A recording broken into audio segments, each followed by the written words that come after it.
So today I want to talk about 3 easy steps that you can personally start working on if you are considering buying a home, okay?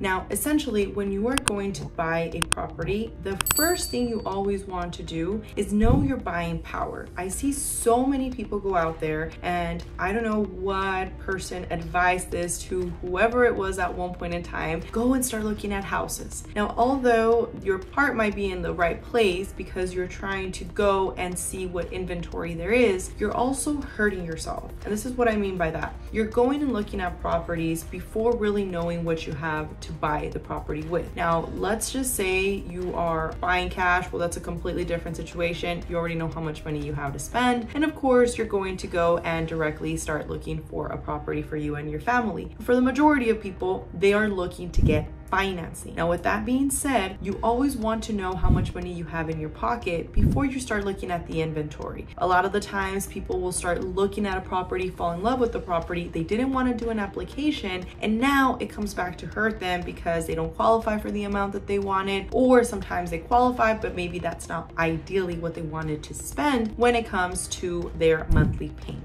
Okay, so I'm going to give you 3 easy steps that you can personally get started with if you are considering buying a house in 2023. Now, to get started, before we go into the tips, I do want to share something with you that I personally think is very, very important. Now, when you start an application with the bank, you want to make sure you're working with the right people. I have seen numerous amounts of times where a client started an application with a bank, all for them to never get back to them. And they are calling us, letting us know, hey, nobody has reached out to me. I don't know what's happening. I submitted my application. They ran my credit. I haven't heard back. And that is honestly so overwhelming because you know you took the time to submit an application. They haven't gotten back to you. And typically speaking, it's because they just see you as a number. That's why I say it's very important to work with the right people. We like to vet our clients as much as we like to vet our lenders. And the reason I say that is because you need to work with people that you trust and that of course you can earn their trust, right? So essentially when you're working with a lender, you want to make sure that they do have your best interest in mind. I do this little thing where I like to pin my lenders against each other. I always tell my lenders, I hold no loyalty to you guys. I hold all my loyalty to my clients. And that's just the reality of it. When you work with somebody, which has happened in the past, I've had certain situations where they will say, I'm sorry, we're only working with this specific lender. And for me, that raises red flags. Now, if it's a preferred lender because of the builder and they're making you go through that lender, again, that's a whole different conversation. We can talk a little bit more about that because you want to look at the numbers as well. There's a lot of hidden fees that you do not see that sometimes are important for you to actually be aware of course. But let's just say you already get in touch with a lender that is going to help you, and depending on the area that you're in, let me know. Use this as a resource. We have lenders throughout the United States that we have carefully vetted to ensure that they do have our clients' best interest. So if you ever are considering again in any of the markets, we would be more than happy to assist you with the referral for a network of lenders. Now, to get into the 3 steps, I always suggest that you start to work on your budget. What do I mean by this? Your budget is going to be something that you personally, as a person looking to invest into this new home, right? You're the only person that knows your number. Now, what do I mean? Well, if you look at your numbers when it comes to your cell phone bill, your current expenses for any childcare, maybe you have a gym membership, all of the expenses that you are currently spending, you want to keep that in mind. Why is that important? Because although the lender is going to tell you how much you personally qualify for, I've seen it numerous amounts of times where people will say, Alexa, I qualified for $500,000, but I do not want to use that amount. I only want to use $350 because this is what I feel comfortable with. Or vice versa. Alexa, I qualified for $500,000, but I would ideally like to see my options for me to put a higher down payment because of course I want a lower monthly payment. There's different sides of the spectrum, and that's why it's vital for you to understand the numbers. If you don't understand your budget, you're never really going to have a goal, and it's kind of like going to the airline, right, and telling them, hey, I want a ticket, and their girl's looking at you like, okay, to where? You're like, well, I don't really know, right? It doesn't work that way. So that's why it is so important for you to actually ensure that when you are getting started with any kind of big investment such as real estate, you know where you feel comfortable. Now, with knowing your budget on that first step, I also encourage you to step out of your comfort zone. I've seen a lot of clients where sometimes they tell me, you know what, I know that technically speaking, I told you that I was not willing to go past my $3,000 price point limit that I originally had, but I know that I dine out a lot, and I know that every single time that we go out and dine, it is literally $200 for the family. I mean, it can vary, of course, depending on where you're going, but they start realizing that they would prefer to actually get more for their money on a property and actually invest a little bit more into it because they're willing to buckle down. But on the same side, if you're not one of those people and you're like, no, I do not want to be in a situation where I'm gonna have to buckle down on some of those expenses, you already know firsthand what it is that you feel comfortable spending on those monthly expenses, which is going to be your budget. Now, again, once you have your budget set, again, at this point, you should already be in touch with the lender. If you don't have any lenders, always talk to your agent. If you don't have an agent, make sure you're working with the right people there as well. They can get you in touch with somebody that can help you, but it's going to lead to this second step that I recommend for you guys, which is going to be knowing your credit. This is super important. I used to own a credit repair company, and one of the things that I would always advise my clients is you want to know what your credit utilization is looking like. And if you've never heard that word, then I'm going to share with you the most simple term for you to always remember it. Essentially, it's the amount of money that you are utilizing on your credit cards. So if you have a balance of $5,000, you only want to use 10% of that in order for it to, technically speaking, be under that 10% credit utilization. Now, you might say, how in the world do you want me to just stick to that 10% credit utilization? If that is the case, again, you always want to pay the credit card balance before your actual statements are generated, so it also does not affect you negatively. I know a lot of my clients, sometimes we just use our credit cards for maybe like racking up points, whatever the case might be, you know, miles, all that other stuff. But if you're in a situation where maybe you put yourself in a bind where you say, you know what, I am trying to save for me to buy a house, Alexa, and my credit utilization is pretty high right now, I do have a couple suggestions for you if you're in that situation. One of them could be that you contact the company that you have your credit card with and let them know, hey, I would like to apply for a credit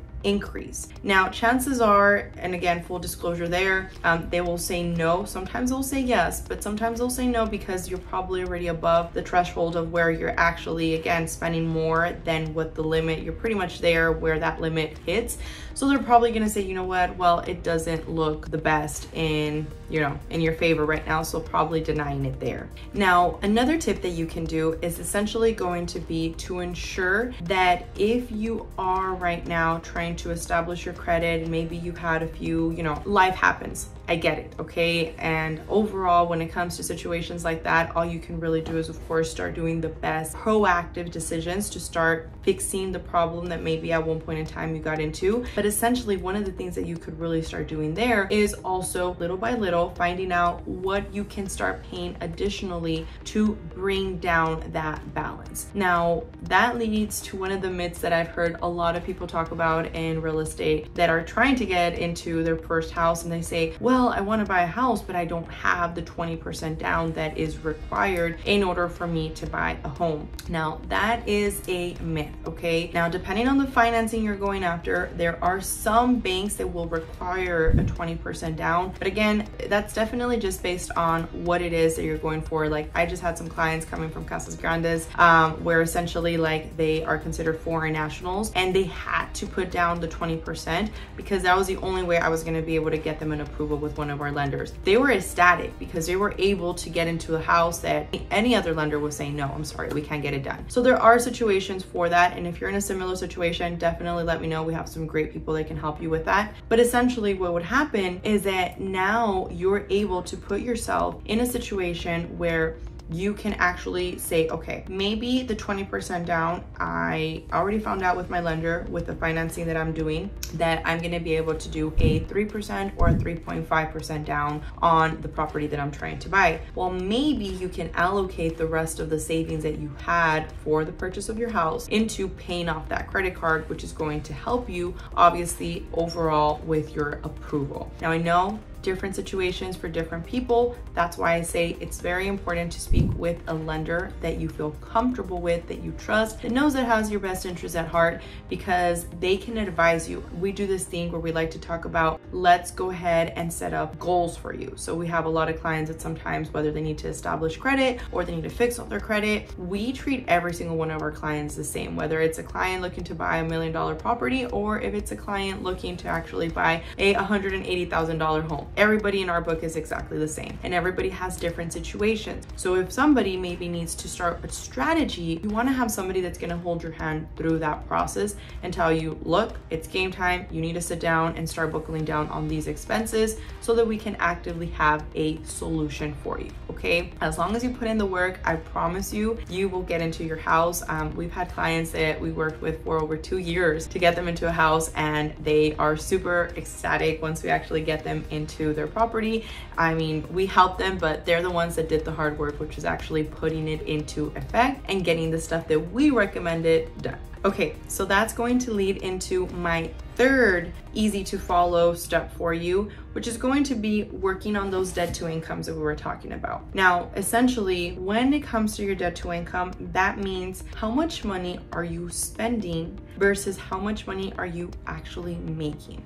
If you're making $300,000 a year, $200,000, $100,000, but you're spending the majority of that, obviously the debt to income ratio is going to affect you when it comes to getting into a home. This is very important, which again goes hand in hand with knowing your budget. If you know your budget, you can start working on your credit, you can start working on your debt to income, and it's gonna just be so much easier for you to get into the actual rhythm of saying, hey, my debts right now are pretty high, but I have a clear strategy for what I'm going to do to start bringing them down. Now, I've heard some people, you know, if you're one of the people that follow like Dave Ramsey, where, you know, he says like, don't have any debt, don't have any credit. I know we're all different people and we all have different perspectives. I like to respect all of the different perspectives. I just want to share with you that can hurt you, okay? And you want to proactively start working on getting those credits established, because although cash can be king, credit, if used the right way, can also be a very beneficial strategy for you. So I know a lot of the times, you know, you have heard, you know, we've been conditioned by society to say, hey, you know, don't get credit cards, don't get into those situations. And again, if you do not use them the right way, it can affect you.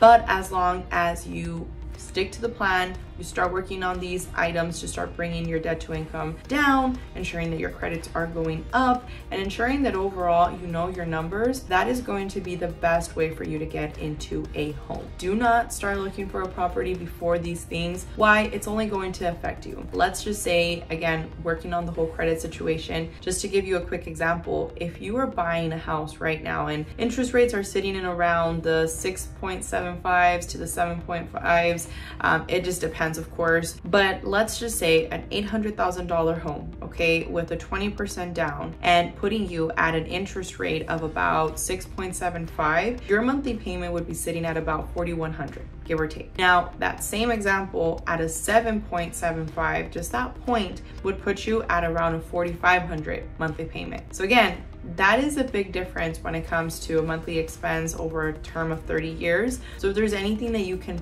proactively start working on to improve those scores, definitely it is worth it. So sit down with somebody that you trust, talk to a licensed professional that can really guide you through that, not sell you, guide you, and ensure that they are giving you all the facts and answering all of your questions. I hope this helped. If you do have any additional questions for us, let us know. We will leave down below all of our handles so that you can follow us on social media. And I hope you have a fantastic day, okay? We'll talk to you on the next one.